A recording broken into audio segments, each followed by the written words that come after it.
they've done this, and they've done this to contribute to this cause.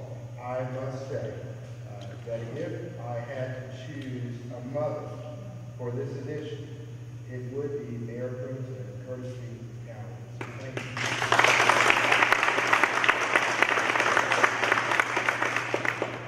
Before I get to the part and the pleasure of introducing our keynote speaker, Mayor Shetter, whom I had a wonderful time with this morning in breakfast, and just enjoy and love the fellowship, Pastor Curtis, his heart for the people is one that I believe that this country would be better if we had more individuals like Ken Shetter in D.C., State Capitol, and certainly in our local municipalities. Now, domestic violence is a horrible crime because it's one in which people inflict on those closest to them, those that are most vulnerable to them. And I got to tell you, Councilman Vander, when I got the call on August 6th about Ms. Williams and Ms. Bowser and their sons, it was devastating to know the horrible loss. And on October 17th, it happened again. And I'm grateful to God to see Nicole here and her son Corey. Certainly, God has been with them and their family. Sister Howell, I couldn't have said it better. It seems to me, I want to use the word ironic, Pastor Trimby, that both these tragedies happen on a Wednesday night. Each time I was at church service or wrapping up a counseling session, and I would get these calls. And, we'd go into prayer about it, knowing, as Sister Howell says, prayer changes things. Sometimes when we get into positions, it's so easy to forget that there is something bigger than the physical struggle that you may be dealing with at the time. Because you're a city council member, or you're a school board trustee, you're handling issues that may be very big and complex, budgets that are certainly large, and you can lose the fact that everything is really a manifestation of what's going on spiritually. We don't wrestle with flesh and blood. So this year when I delivered my State of the City,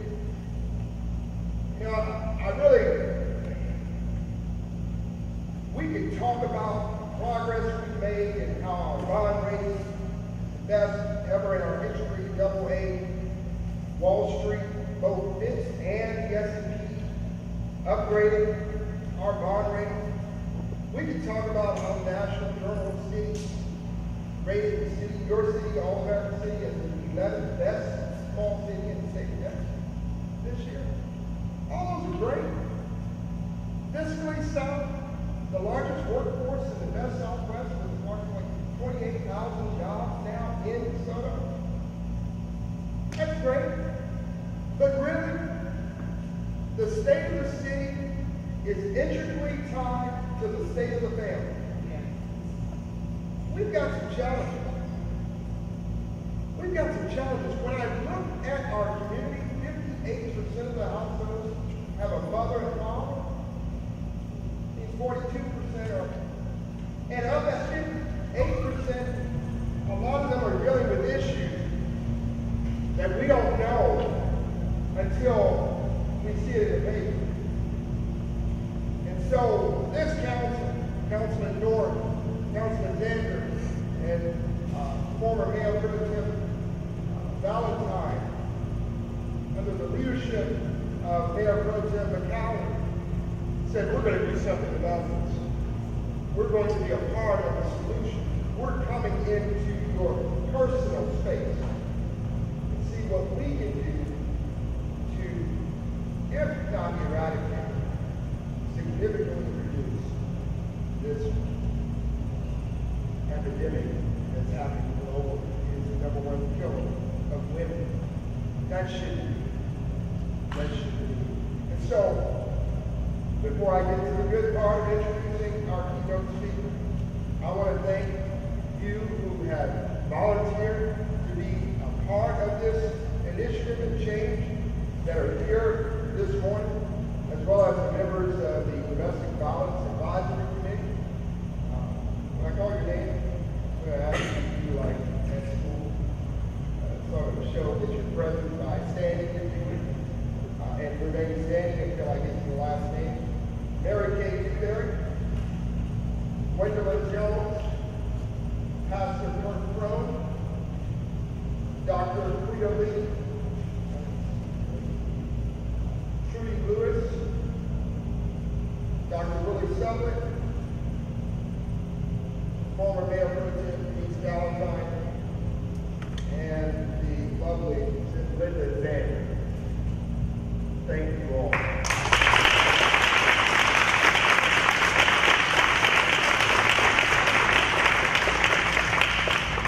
These people will work and help fashion some solutions for us. Now, I got to say that the man that I'm about to take a seat to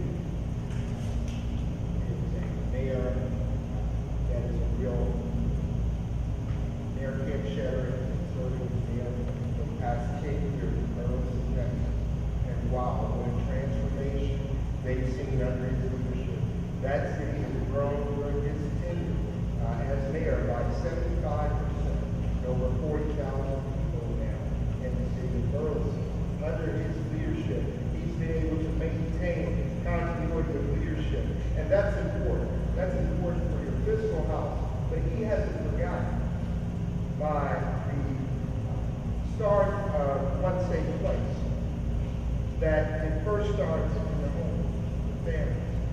And I know this man, he has 3 kids, just met him, but his heart is close to the fire. It was a hard time there. His oldest daughter, Alexis, 17 now, I believe.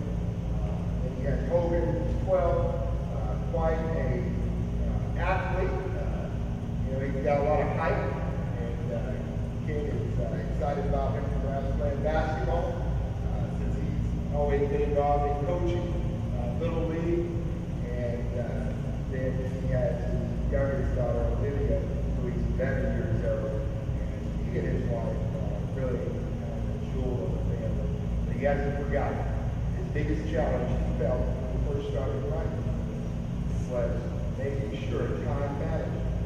And he allocated the proper amount of time for city, church, family, all that together. And I believe he's a man that had the right, and we had a privilege of hearing some of the lessons they learned. So take copious notes, because I believe we're going to be able to learn a lot this morning and how we can address this issue. My friend, the mayor of the great city of Burleson, Ken Shetter.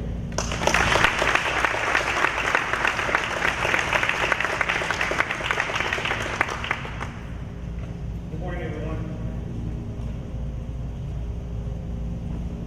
No one ever has to move like us. I'm used to moving the mic down. Thank you so much for having me, and thank you, Mayor, for having breakfast with me this morning, treating me to breakfast. I am certainly, I was inspired and strengthened by the time that I spent with Mayor Sherman this morning. You're lucky to have him in this great city as one of your leaders, and thanks, Mayor Pro Tem, for organizing this. I have to tell you, when you asked me to come speak, I was immediately said, yes, correct. I think the call was, is there someone in your organization that can come speak about domestic violence? And I said very quickly, yes, it will be me. And I want you to know that I don't get asked to come talk about domestic violence a lot. Usually I'm calling people saying, you need us to come talk to you about domestic violence. And so the fact that y'all have organized this event this morning, the fact that you have put this issue at the forefront of your community says a lot about who you are and what your commitment is. And so I congratulate you and I thank you because generally we have to pull people in this direction, and you are leading head first in this direction. So I thank you. So I have a couple of different jobs, and really I'm sort of here in both capacities. In addition to being mayor of Burleson, Texas, I am the executive director of an organization called the State City Commission, which is a crime commission that serves all of Tarrant County. I've had that job for almost the same amount of time that I've been mayor. And our mission at State City Commission is simple. The mission is to reduce, to prevent crime and violence in our communities, our schools, and our homes. Period. That's it. Now that's a simple mission, but it's a complicated thing to accomplish. And our most recent effort, our newest program, and what has become sort of all-encompassing for us at State City Commission is the development of One Safe Place, which is a family justice center. It's where we provide comprehensive services to victims of domestic violence under one roof, and I'm going to talk more about that as we go. So I'm going to begin this morning with a quote from Abraham Lincoln, because I love Abraham Lincoln, and I quote Abraham Lincoln every single time I can. But Lincoln said this in one of his most important speeches: "The dogmas of the quiet past are inadequate to the stormy present. The occasion is piled high with difficulty, and we must rise with the occasion. As our case is new, so we must think anew and act anew. We must disenthrall ourselves, and then we shall save our country." I think that quote applies to domestic violence. Now, domestic violence is not new. The horrors that you heard bravely related to you this morning are not new. What is new is our understanding of the depth of domestic violence, I believe. And some events lately in the news and the NFL have brought a lot of attention to the issue of domestic violence. And the video that we have seen of the Baltimore Ravens running back punching his fiancée in that elevator paints a picture for our eyes that I think explains a horror that a lot of people didn't know exists. And so it has caused us to think anew about this problem. And so here's the main point. If you don't remember anything else I say, I want you to walk away with this.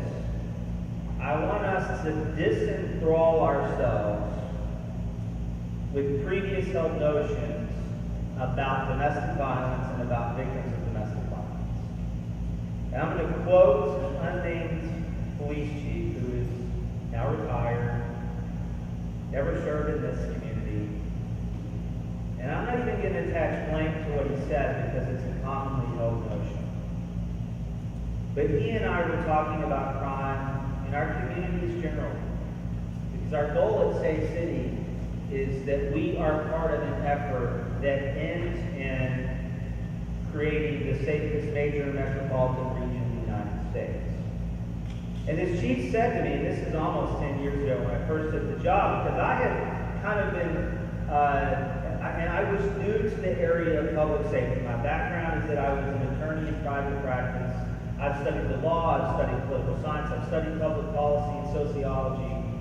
But my previous years, up to take a shot, had been in the law, private practice. So I was really working to gain the knowledge about public safety, crime, and violence prevention. And so I studied what at the time was the safest major city in America, which was San Jose, California, and I compared the statistics to the statistics of the communities that I serve at State City. And so I was talking to him about just what it would take to get from where San Jose was to where we wanted to be. And he said something interesting to me, and I've never forgot it. He said, you know, Ken, almost every category of crime in our communities is down significantly. And there are only two exceptions. And the two exceptions are domestic violence and sexual assault. And those crimes happen in such volume that they really change the picture of crime and violence in our community. And there's nothing I can do about them but respond to the call when I get it. And they're crimes of passion, and no matter what we do as law enforcement, the victim is going to go back into the relationship 90% of the time. Now, at that moment, I thought in my head, boy, I hope he was wrong. That can't be right. But I didn't know why he was wrong. I know today why he was wrong. He was dead wrong. There is something we can do about domestic violence. There's something we can do to change the numbers. There's something we can do to change the reality that we see today. And the thing that we have to do is we have to change the way we think about victims of domestic violence. And this is what I want you to think about. This is what I want you to walk away with. I want us to stop saying there's nothing we can do about domestic violence because the victim's going to go back into the situation. Because what we do when we do that is we absolve ourselves of the responsibility to do better. And we have a responsibility. If you are a police officer, you have a responsibility to do something about domestic violence. If you are in the clergy, if you're a lay leader in your church, from a faith perspective, you have the obligation to do something about domestic violence. If you are a lawyer or a doctor or a teacher or a counselor or a mother or a father, you have an obligation to do something about domestic violence. And so let's begin by understanding it is true victims stay in dangerous relationships long beyond the point at which we think we would leave if we were in that situation. It is true that we can intervene in a domestic violence situation from a law enforcement perspective, from a counseling perspective, from a legal perspective, and there's a decent chance that the victim may go back. But let's first say that does not absolve us of an obligation to do something about it. And then let's begin to understand why that's true. Because if we understand why it's true, then we're going to stop blaming the victim. And we might start blaming ourselves. Now there's lots of reasons women go back. Okay, let me give you ground rule here. I'm going to talk about women. I'm going to use the term women when I talk about victims of domestic violence. That does not mean I don't acknowledge that there are male victims of domestic violence, because there are. And in fact, at one safe place, the very first person that walked through our door to receive services was a man. But the reality is that 99%, let's just say the vast majority of victims of domestic violence are women, and the vast majority of perpetrators of domestic violence are men. So I'm going to speak it to it in those terms. But I want you to know that I recognize that there are male victims, and their situation can be as deadly and as serious. Okay. So, why do women stay in dangerous relationships? First and foremost, they may love their abuser.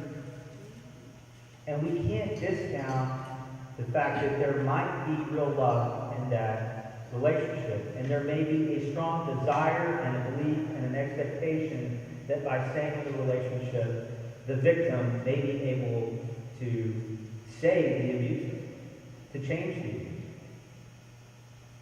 So that's one reason. I don't believe it's the most common reason. I believe the most common reason is this: that the foundation of domestic violence is power and control. That's what domestic violence is really all about. It is about the desire of the abuser to control the victim. And so in most violent relationships where there is an intimate partner relationship, the abuser sets out to systematically control their victim. And a victim knows, like none of the rest of us do, that leaving can be dangerous. In fact, in most of the domestic violence-related homicides you read about, the victim has either left or is in the process of trying to leave. And what happens is, the moment that the abuser perceives or believes that the victim is leaving or about to leave, that is a moment that they are ready and willing to step up their violence for the purpose of regaining control of the relationship. In other words, the victim is communicating to the abuser, I'm going to take control of the relationship by leaving and becoming independent. And so the abuser then is likely to step up the violence in order to retain control. That's a reality. And so it is true that leaving can be dangerous. And so when we see victims of domestic violence at one safe place, we don't start the conversation by saying, you have to leave today.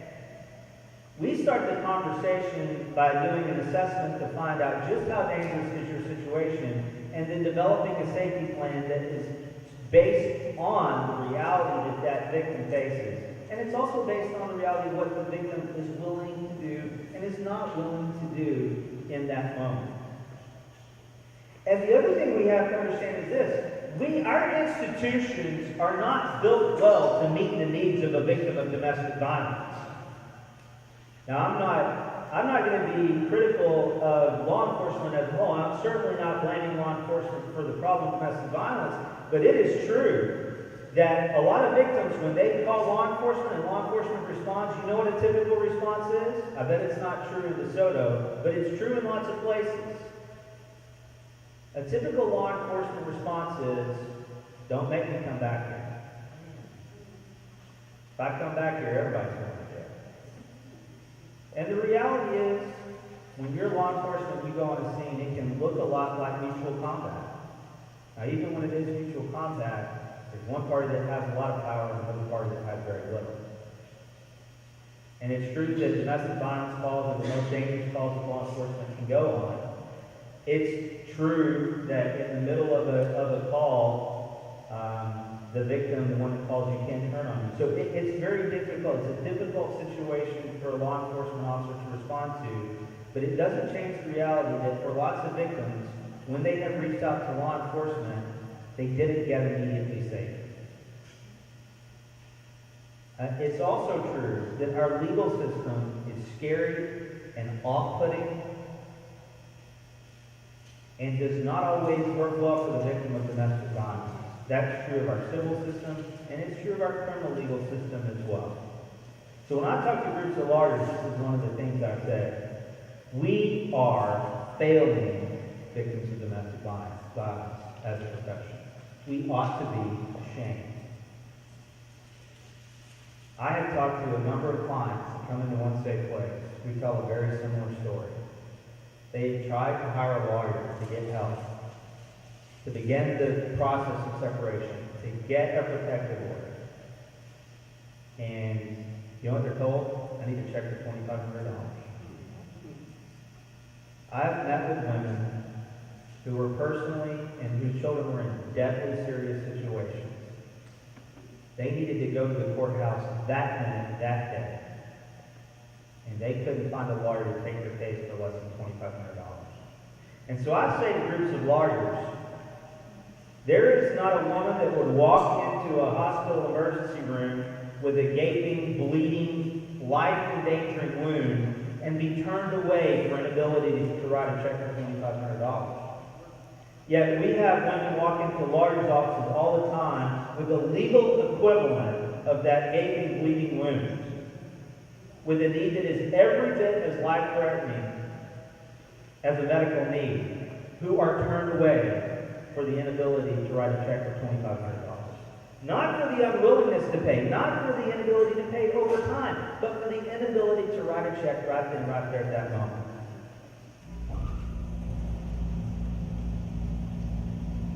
And so you would be shocked if you knew how many women they did try to get help.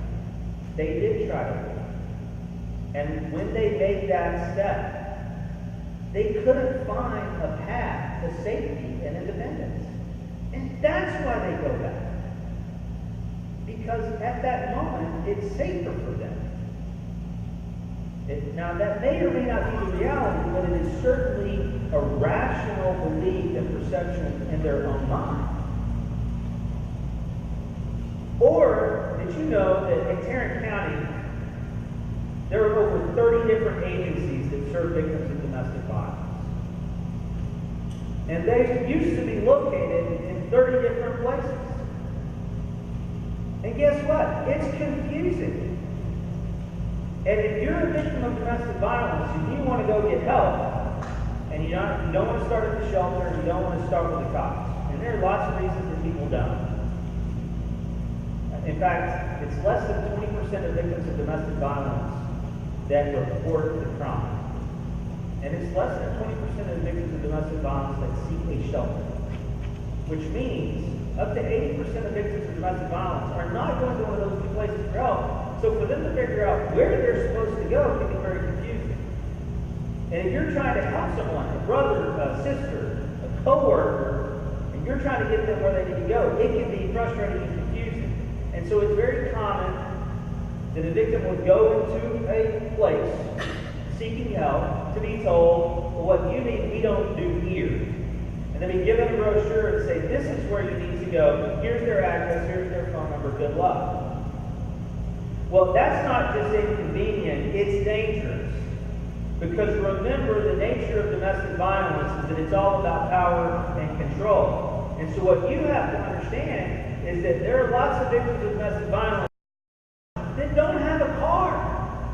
Maybe their family can't afford it, but maybe they don't have a car because their abuser doesn't want them to be able to go anywhere they want to go.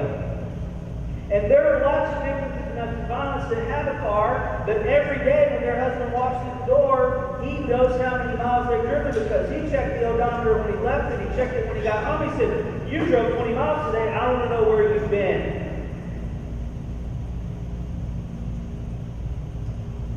I have a partner agency that had a client they worked with for months to get her ready to leave. And she was finally ready to go. She waited for her husband to leave for work, waited long enough that she knew he wasn't going to pretend to be gone and then come back. And as she walked out the door to leave, only to find that the wheels had been taken off her car and was sitting on the lawn.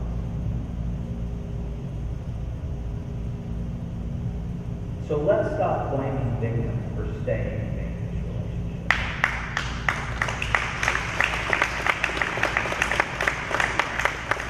And if we're going to blame anybody, let's blame ourselves for not building institutions that are ready to meet victims of domestic violence where they are. And let me give you another secret. Do you think victims of domestic violence feel respected in this world? No, they do not. The dirty little secret is, not only do they not feel respected by their abuser, they don't feel respected by our institution. Think about this. What was the first response of the Baltimore Ravens when their star running back, it became public that he dragged his fiancée out of an elevator? What was their first response? Do you remember? They published quotes from his victim absolving the abuser of responsibility for what he's done. Now, do you think the Baltimore Ravens are qualified to go sit in a room with a victim of domestic violence, get her views on the situation? If I told her she got a tweet about how great her fiancé is and how she doesn't blame him, no, they're not qualified. So the other thing we have to do is we have to start respecting victims of domestic violence. We have to build institutions. We have to build facilities that communicate respect. That's what we've been out about doing in One Safe Place. I'm going to tell you about that in a second. But I'm going to take a little bit of a break. I'm going to go on a diversion, and I want to talk to the men. And I particularly want to talk to the young men. We have a lot of people, a lot of men, particularly on the heels of what's been going on in the NFL, a lot of macho men. They're doing a great job of sort of getting out in front and saying, real men don't hit women. And it's time for men to step up and do something about domestic violence. Amen. It's time for men to step up and do something about domestic violence. But if the best you've got is real men don't hit women, I'm not very impressed. No kidding, real men don't hit women. Why don't we go a step further, and why don't we say real men fundamentally respect women? And so, on the same NFL telecast, where they're going to pat themselves on the back, they're showing these really great public safety or PSAs. Why don't you not, after that, show a beer commercial that objectifies women? And on the same local radio shows, radio stations that I listen to that cater to men, that now are getting pretty sanctimonious, and they're going to tell you real men don't hit women, why don't you not run a commercial from a restaurant called Twin Peaks that refers to their waitresses as scenery? Why don't we understand that when we have a culture that objectifies women, that is going to lead to domestic violence?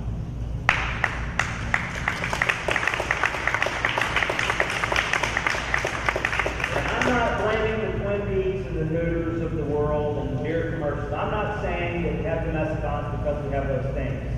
But what I am saying is this. When you have young men who are raised in homes where there's violence, and they grow up and their norm is that men control women through violence, and then you have mass media that says also to them, women are objects for you to enjoy and use at your disposal. That's not helpful. It serves no purpose. Hooters, if you're really successful because your chicken wings are just that good, well then you don't need to sell your women. And so young men fundamentally respect and love women. Real men fundamentally respect and love women. Yeah, real men don't hit women. Duh, let's get over that. And let's say it's more than that. And let's start preaching that. And let's start living that. My 12-year-old Hogan, he doesn't like it, but you know what? He gets in more trouble for hitting his sister than his sister gets in for hitting him. Because guess what? He's bigger and stronger. And it's the reality. You got to preach that. And it's just something he's got to learn to live with. Okay. Off that soapbox. So we've gotten over the notion that the problem, that the reason domestic violence numbers are what they are is just because women are going to go back into the dangerous relationship. And we're going to get over this blaming the victim and saying we have a domestic violence problem because women are just too weak to lead. They just love that, you know what, so much they just can't stand to go. No, that is not the truth. Domestic violence is what it is because we haven't built institutions that really address the reality of the situation. And so that's what we were faced with at Safe City Commission about 4 years ago. We were challenged to look at the issue of domestic violence. We were challenged to look at the issue of self-esteem in young women. And so we were looking at all kinds of different issues. And at about that time, Fort Worth hired a new police chief named Jeff Halstead. And in one of his first meetings in Fort Worth with his command staff and his senior leadership, he said, where's our domestic violence? Where's our family justice center? Somebody take me to see our family justice center. Because they had one in Phoenix. It was very good. That's where he was. And they said, we don't have one. But we just got a grant to do the strategic planning to try to develop it. So here's what a family justice center is. And there are about 80 family justice centers across the country. They started really in San Diego in a big way. And of course, like all things that are good, they ended up on Oprah, because Oprah learned about it. So she did She did a show about the Family Justice Center in San Diego, and then the George Bush White House became aware of it, and through the Department of Justice and the Office of Honesty Swimming, they said, this is the best practice, we need to repeat this all across the country. And so initially they put out a little money to build a few, and then they wanted to spread their money further, so they started putting out money to do strategic planning. So Fort Worth had won one of those grants. Chief Halstead gets hired as the chief of Fort Worth, and so he says, yeah, we're going to do this. He made it part of a 5-year strategic plan. He asked us, the State City Commission, to lead the charge on the strategic plan. And we said yes. And here's what I thought at the time. I thought, oh my gosh, State City Commission is going to get asked to build a family justice center. I don't want to do that. We've been asked over the years, many times, to get into the victim advocacy business. And I always said, that's a great thing to do. I have great compassion for victims, but our mission is to reduce violence. So it's someone else's job to assist the victim. And so I kept our organization, while we were happy to lead the strategic planning, I kept our organization sort of at arm's length so that we could easily say no when we were leaned on to build a family justice center. And I'm going to admit to you right now, I was an idiot. Because I thought this was just about advocacy. And I said, we're about reducing violence. And if it's not about reducing violence, it's not my job, not our job. But boy, did I get educated. And what I learned is this, and here's the other thing I'd like to come away with. Domestic violence is about way more than domestic violence. The stories of the victims that you heard today, that are repeated thousands and thousands and thousands of times in this country every year, they are horrific. But the impact of domestic violence goes far beyond the stories of those individual victims. Domestic violence as a crime, it's one of our highest volume crimes. So on its own, by itself, it drives our crime rate to a large degree. But did you know that the vast majority of criminals who populate prisons in the United States of America are people who grew up in violent homes? That changes the equation, doesn't it? Did you know that over half of the cop killers in the United States, we can go back and look at their history and see a case where they put their hands around an intimate partner and strangled them or attempted to strangle them?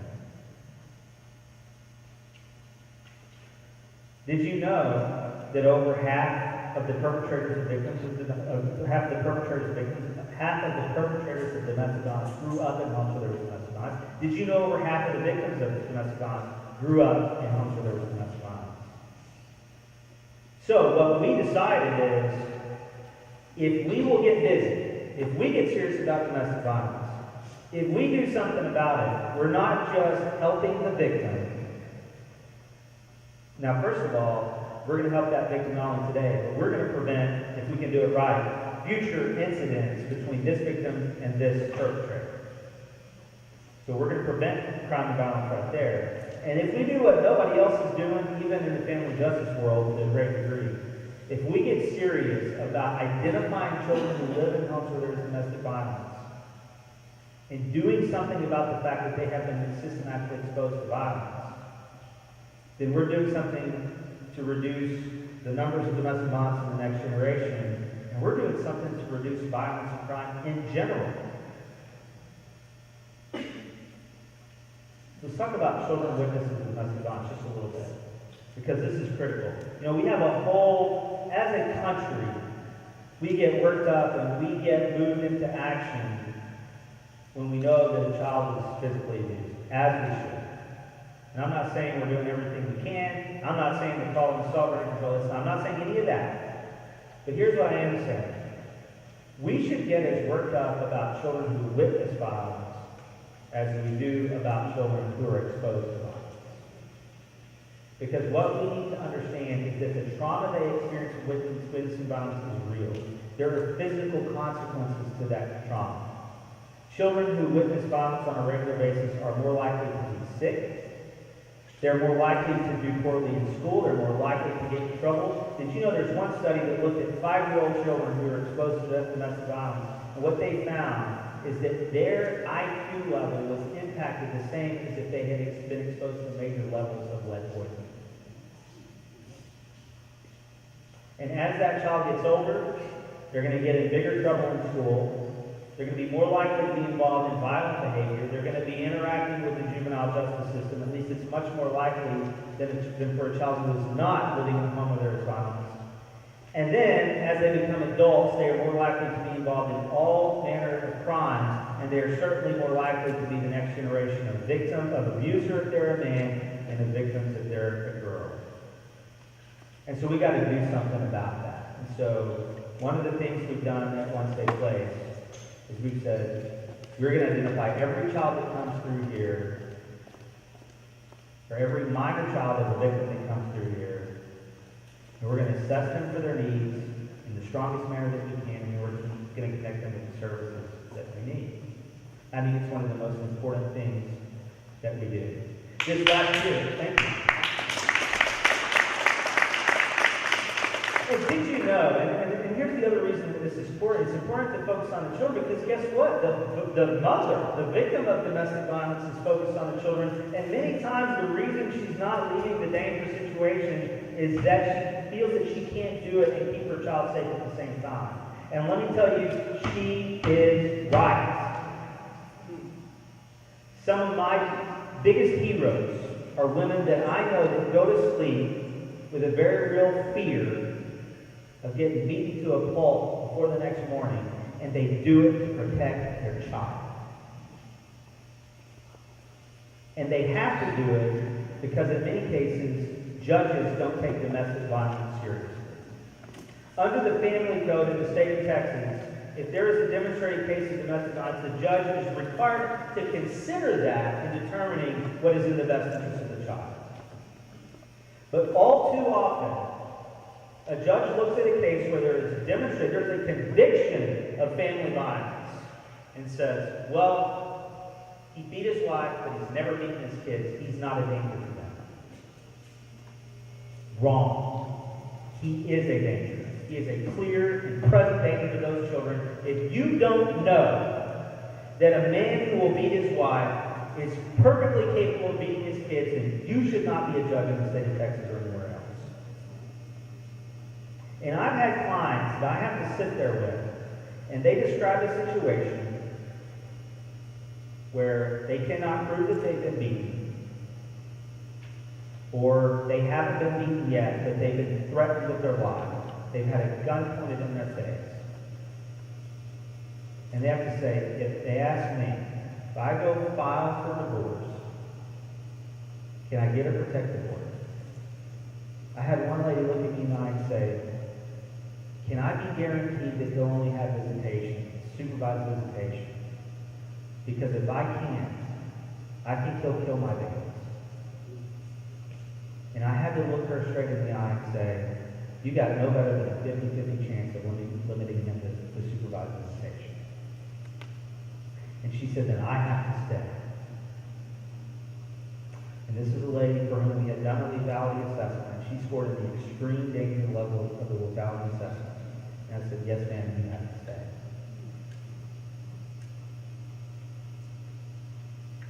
Now, we ought to have a law in the state of Texas that if you commit violence in front of a child, that's a separate offense. It is at least a heightened offense. And we ought to do what they do in Indiana. It says, if you're convicted of domestic violence, and that domestic violence occurred in front of a child, in front of your child, then you're limited to supervised visitation for at least 1 year. We ought to be serious about this. Because if we're not serious about what domestic violence says about your ability to parent a child, then we're not really serious about saying to women who are victims of domestic violence, you have to leave and be safe.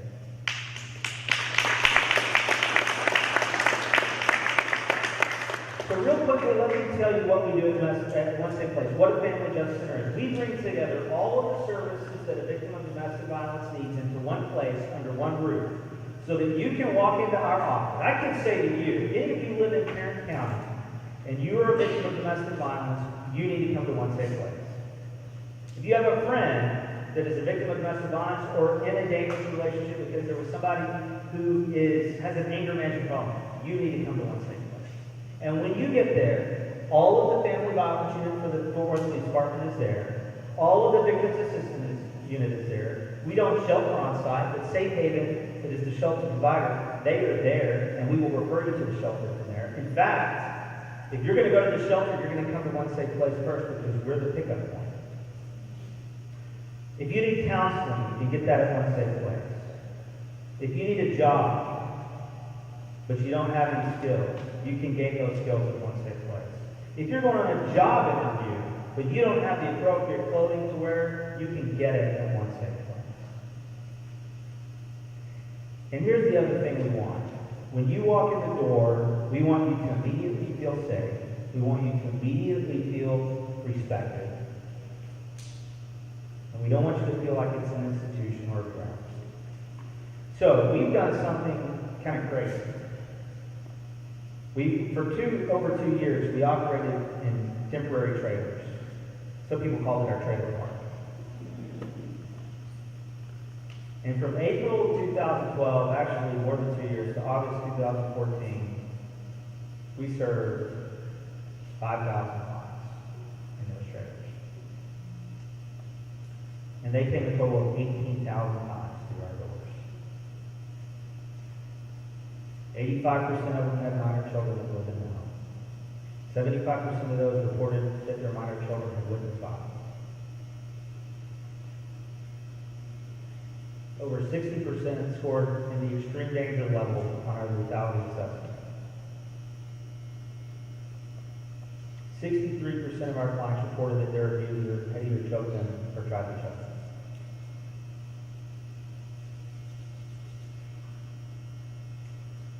And we knew we couldn't keep serving them out of trailers. So we said we're gonna buy the biggest building that we can afford. And we're gonna make it the nicest place to be that we can imagine. So we're in the middle of a $20 million capital campaign. We're halfway through, but we got great financing. So we're opening the doors literally in the last few weeks. In fact, next week we'll be having 3 days of opening celebration events. We had over 250 clients come through the door in our first 3 days that we were open. And my boss, who's one of the greatest men I know, our chairman, his job all the way is that we're gonna respect these women. Everything we do is going to communicate respect.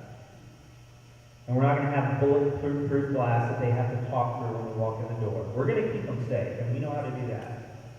But they are never going to feel like they're walking into an institution.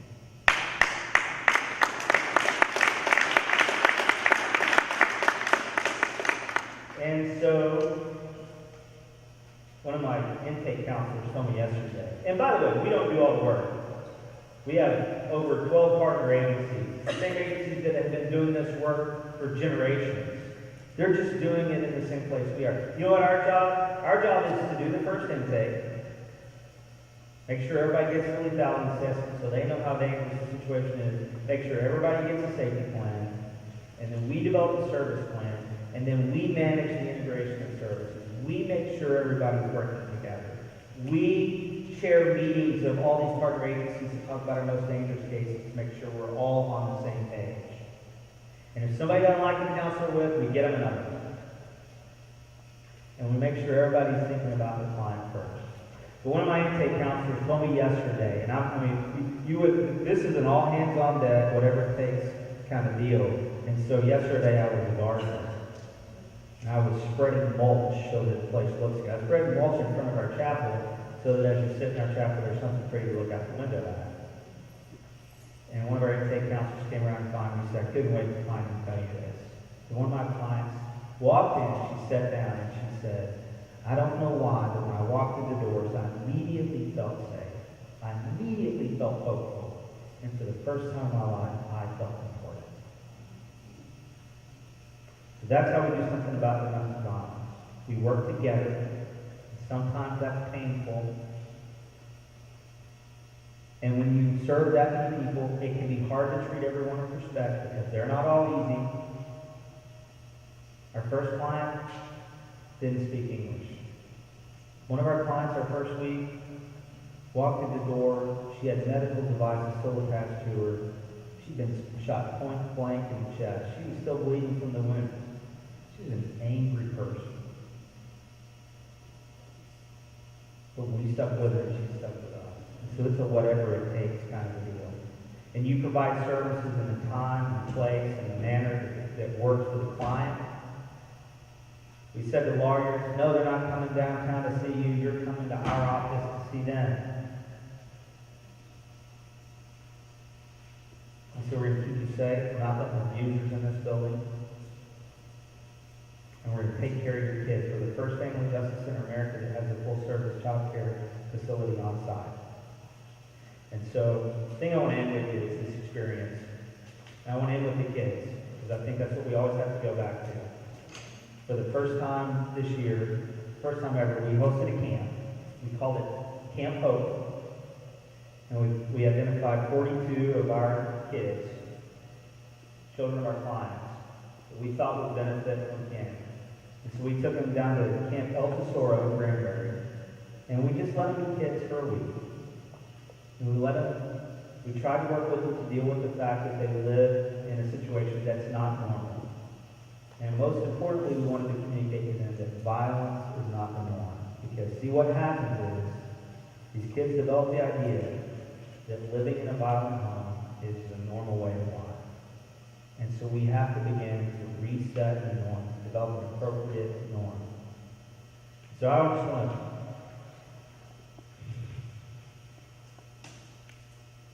I think we got to every bit of one, and we're not giving up on them. But I just want to tell you this story of one kid, because it's so hopeful for me. His mother had been through a terrible situation.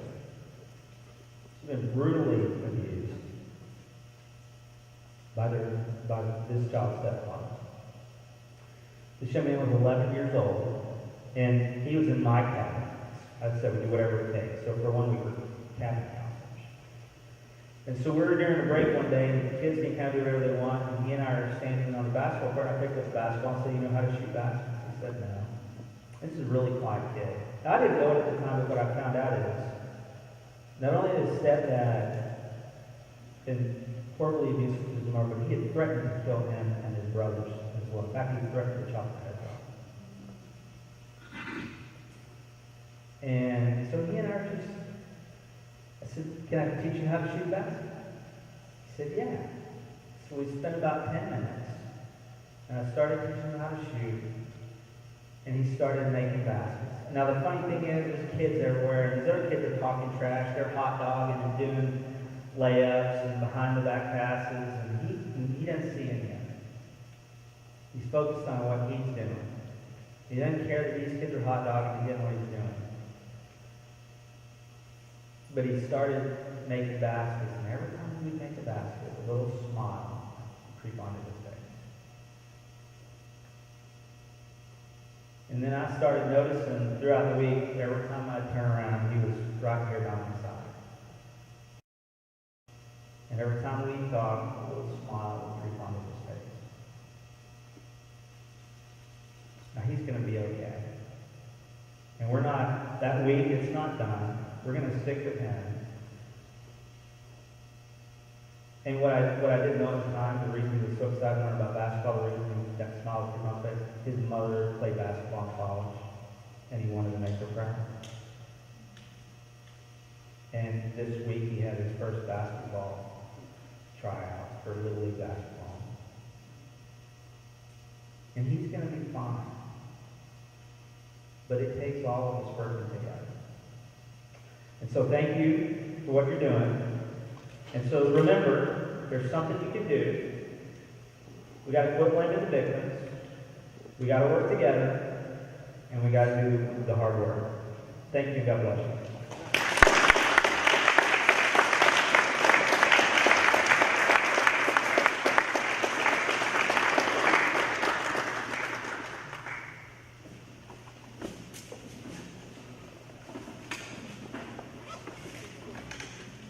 wow, what a hard speaker Ken Shetter is. And, you know, you may have some questions.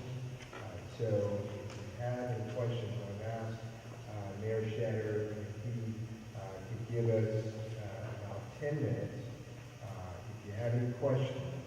And then after the question and answer period, our 911 director, Ms. Dash, has some people she wants to recognize and acknowledge. So, any questions?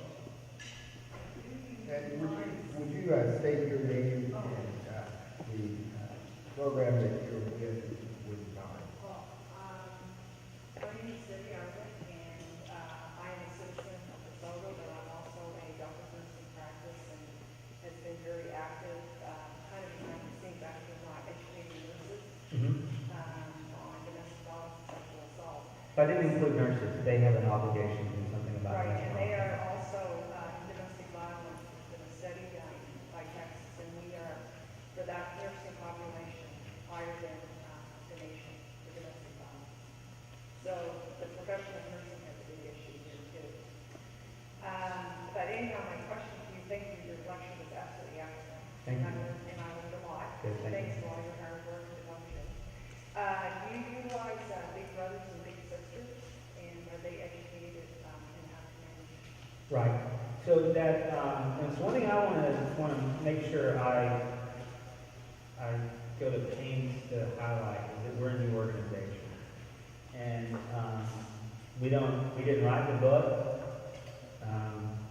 We want to rewrite the book as we go, but we're still forming our partnerships.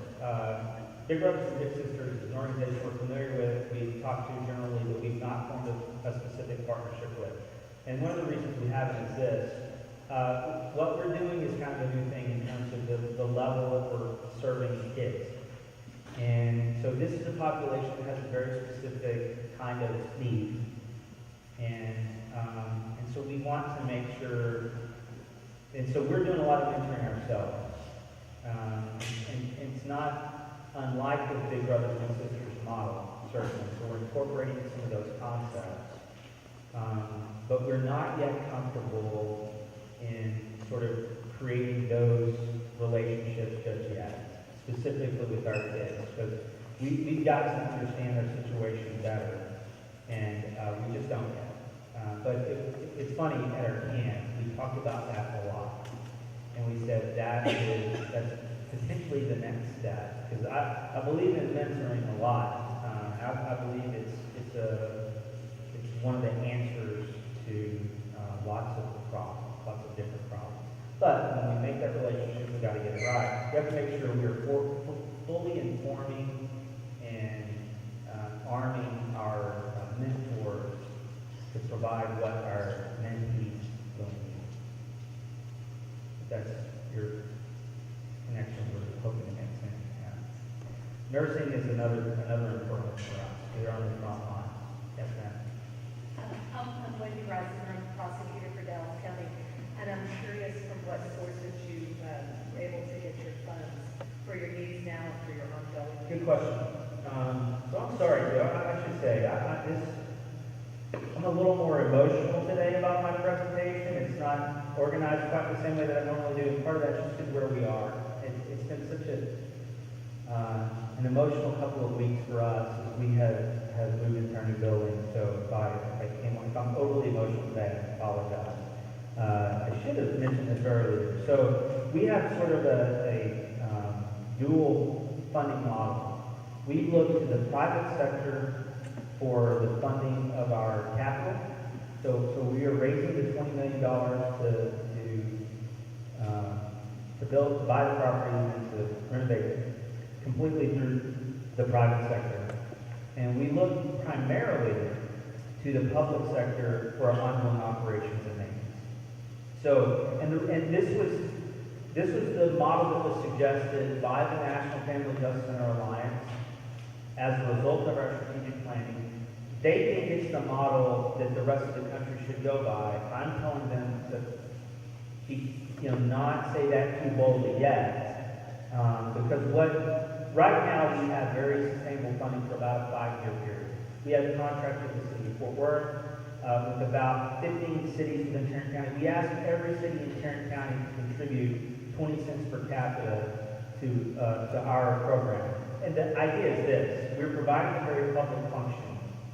We are essentially providing the most sophisticated victims assistance model program to serve your most complicated population of victims of domestic violence. So we are building a system that you couldn't replicate if you wanted to, and you certainly couldn't do it for the amount of money that you're paying us. Doesn't mean they don't have the victim assistance function, they do. It doesn't mean that isn't part of One Safe Place. But City of Fort Worth contributes $300,000 a year to One Safe Place. State City Commission total has a budget of about $1.4 million, not including capital. And so we actually have 3 different contracts with the City of Fort Worth to do different things. And so most of our funding is public-based, but we also get annual grants from the Sid Richardson Foundation, from the Burnett Foundation, and a few others. And then we do some private fundraising. Long term, what I would like to do is I want us to engage in social enterprise and develop revenue-generating functions. For example, we're really good at security. My boss is really good at security. He's the business he's in. And so we have a vision that we'd like to develop a private security business where we monitor commercial and residential alarms and do other things. We think there's a great potential for us to make a profit there. That's once we get settled. Okay, so I might not be understanding correctly. Does this center service all of the different municipalities? It serves or all of in Tarrant County? all of Tarrant County. So you have not just Fort Worth Police Department officers there, but you have Arlington, Hearst, Julius, Bedford, all of those other Yeah, areas? so not all the time, day to day. So here's how that works. We have an entire floor that is law enforcement only in terms of who offices there. As a side note, I have to say this because I love it. We worked really hard to ensure that once we get everybody in one place, they work together when they're there. Because, cops can go to their space, social workers can go to theirs, and you can still live and work in silos. So we built a building that has no offices except for counselors. Everybody works in open space, collaborative space. We actually have a rule that we can't eat lunch at your desk. So we force everybody into one dining hall. So we actually make everybody come together. So we're very purposeful about how we do that as a side note. But no, primarily it's Fort Worth PD that is on site. We have space for any regional law enforcement agency that wants to send people. So that periodically Mansfield, they have sent detectives to just do a 2-week rotation at One Safe Place. And now that we're out of our trailer park and in our big facility, we think we will have more law enforcement agencies that will have like office hours effectively, so that there will be certain times of the week that they will have detectives working at One Safe Place. However, the other thing is this. For the City of Fort Worth, Fort Police Department has agreed that they will do the initial law enforcement intake on behalf of any law enforcement agency. But the other thing is if we have a client, let's say for Burleson, we have a client that wants to engage law enforcement, then here's our protocol. And Burleson's not just there. Then we would call the Burleson PD and say, we have one of your citizens that wants to make a report, and you're 15 miles away, so you're welcome to come up and take a report. And it's generally, our clients are doing a number of things while they're there. So there's plenty of time for you to get here. We got enough to do. Or they're coming by appointment. We have a lot of people that come by appointment, so we can arrange ahead of time. So either Burleson detective can come, take the statement, make the report, or the Fort Worth Police Department will do it on your behalf. And so here's an interesting thing. When we developed that protocol, when all the law enforcement agencies agreed to, the DA was at the table in the DA's office, and the DA, one of the assistant DAs said, yeah, that's good because you all use our form anyway. And they all looked at me, no, we don't. So one of the cool things about this, for the first time, we're kind of standardizing some of the procedures to some degree across the county. And so originally when we talked about this model, we engaged every chief in Tarrant County. And of course the first pushback is, outside of Fort Worth, I don't know if my citizens are going to come to Fort Worth. We said, they come to Fort Worth already. It's where the courthouse is, it's where the hospitals are. It's where 90% of those 30 agencies are located. They were coming to Fort Worth anyway. What we're offering is that now they only have to come to one place. So, and we have, more than half of our clients are from Fort Worth, but we have a very broad range in terms of where our clients are coming from. And I haven't said it, but roughly a third of our clients are Anglo, a third are African American, a third are Hispanic. So there's great diversity among our clientele as well. Yes.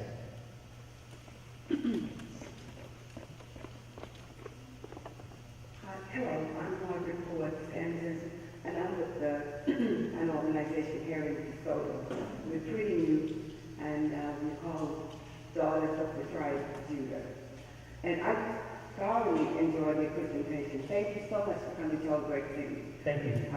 You do have a great city, though. Yeah, thank you. I would like to find out if you can get any of your statistics on your website.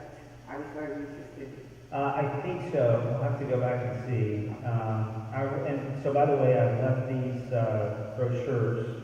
And this is a brochure that's for potential clients. It's got a lot of information about our services. And our website is on here too. It's onesafeplace.org. And I have asked that our statistics be put on there, but I'm not sure that they have it yet. But you can also email us through that website. I'll be happy to provide you with statistics as well. Thank you. Thank you. I have a good question. Yes, ma'am. Coming from the side of the victim, on behalf of the victim, one of the things that we did as a family was we did everything decent and in order.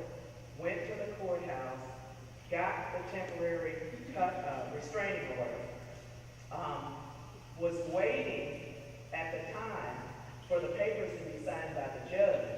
My daughter, of course, in the incident, they lived in Grand Prairie.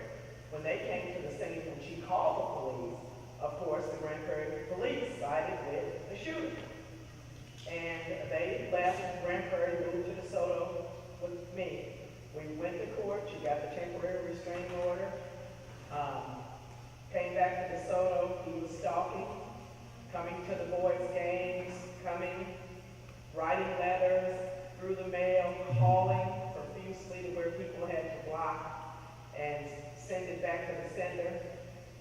My daughter decided to go to the DeSoto Police Department and file there, but it was nothing that DeSoto could do because they were waiting on the papers to be signed Right. by the judge. Right. And so my question is, how can we speed up the process so that people can be taken care of and protected immediately Right. versus waiting on someone to sign papers? Yeah, I have often thought Old Testament retribution would be a tool I would love to have for some of our victims and users. But it's one of the things that we look at a lot. In fact, it's one of my biggest frustrations. I get a lot of clients that there's all kinds of reasons that they're facing delays. I have a lot of agencies that will provide exactly what a client needs, but it takes a 2-week process. Legal aid can take 2 weeks to qualify for court. The client needs a protective order today. A lawyer can go today to get a protective order. It's going to take 2 weeks to get her qualified. So, the best I can tell you is it's something we're still struggling with, but what we can do is we can sort of be a bridge between agencies to help speed up the process. We are able to cut through. We have a number of agencies who can exercise discretion based on our recommendation, our phone call, to cut through a bureaucracy to get someone into a shelter or to receive a search service on a given day. We have an emergency fund that we are able to fund right now to point about $50,000 a year, so that if I got a client that can get out of town, they got a place to go, but they don't have gas money, I can give them gas money today. And so we are looking for ways that we can, because time can be dead. And so you're absolutely right. And so all I can tell you is we are working hard to try to understand the system, to understand where the delays are, and find ways to systematically cut through them. And one way is just, sometimes it's just being a pest and understanding the system that we work through day to day in a way that a victim that's never been part of it, and just understanding the way that they can. One thing I do admire about DeSoto, and one of the things that DeSoto did, was after that incident happened at my house, that next week, we had restraining orders from the DeSoto That's awesome. police department. And so one of the biggest things you can do is, I think having a police department that understands the nature of domestic violence is critical. One of my first clients at One Safe Place, because I represent a few of our clients as an attorney. My first client came in, her abuser had been in prison for 4 years because upon leaving the relationship with her, she finds out that he had been sexually abusing her older daughter by a previous relationship. And so he was convicted and went to prison for that. On the day he goes in, he's got a protective order, all kinds of stuff. Well, 4 years later, when he comes out, that protective order, in terms of what's on his face, doesn't appear to be in order. What's the first thing he does? Goes and knocks on her door. Says, I'm ready to get my daughter, the daughter, for a visitation. She calls the cops, and you know what they said to her? I'll never forget it. You should have known better than to call us. Now, what they didn't know is, by operation of law, a protective order is extended by a year from the date of release when it's in place when someone goes into prison. Now, we got to have a system where when he gets out, she's got that piece of paper that says it. That's not just a felony of that police department, it's really a felony of the state, too. So, in that case, we were able to work with her, to work with the detectives, and we worked with the patrol officers in that given jurisdiction, and got her to court, did a modification and all that. That's when I wish I had time to tell the whole story, because it really displays both the failing and the promise. But you're right in that having a police department whose patrol officers, because they're the ones that are responding to the call, but having a police department whose patrol officers understand the nature of domestic violence and understand all of the tools available to them, that is great. And it's one of the best ways to cut through. You're welcome.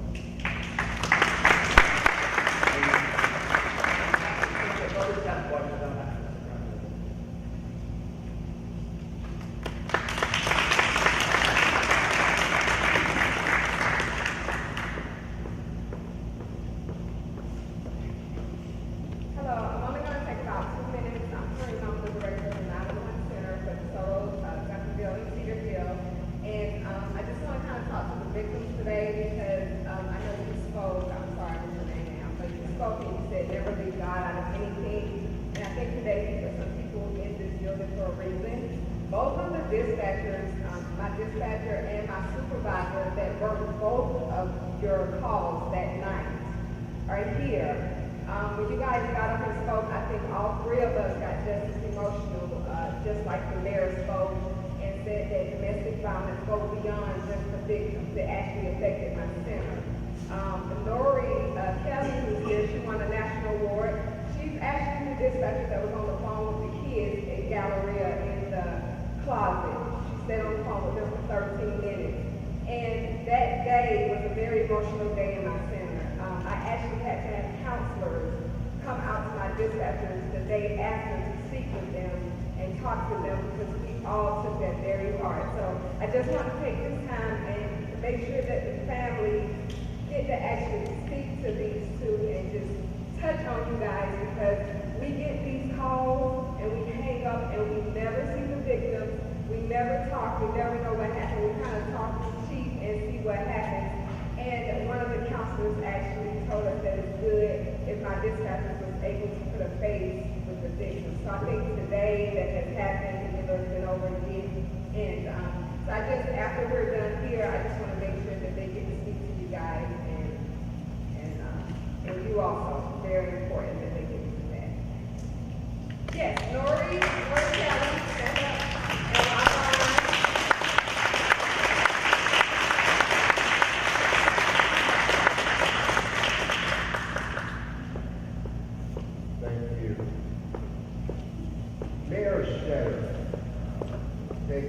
one of the things that really stands out to me here again is that when we talk about why the victims go back, this is the reasons that they gave. The one that was striking to me was that we have failed. We have failed as an institution, as a society. We do not have an adequate system to really welcome them into. And we will. The city of DeSoto has for the first time ever put in its budget a fund that is going to help them and make you put down for that. You know, we're all getting these calls for help. The other night I got a call from someone at past 12 midnight at the city. I don't talk to this person because it seems that, you know, make your mind there is nothing. And it was around 12:40 something, maybe I said. Carol Hooper call was, there's a woman here, I just witnessed her being beat up. And she has 4 children, and we're at Waterworks. Who can I call to help? Ms. Jones at 12:40 a.m. I didn't know anybody to call in DeSoto, really. So we just put her and her family in a hotel to get her out of the situation. 4 days later, she's still in the hotel because she has no place to go. We can do better. We can do better, and we will do better. So thank you, Mayor Shetter, and we look forward to working alongside with you. Perhaps we will be twin cities in working on this issue. Go down to the state legislators, which we both affectionately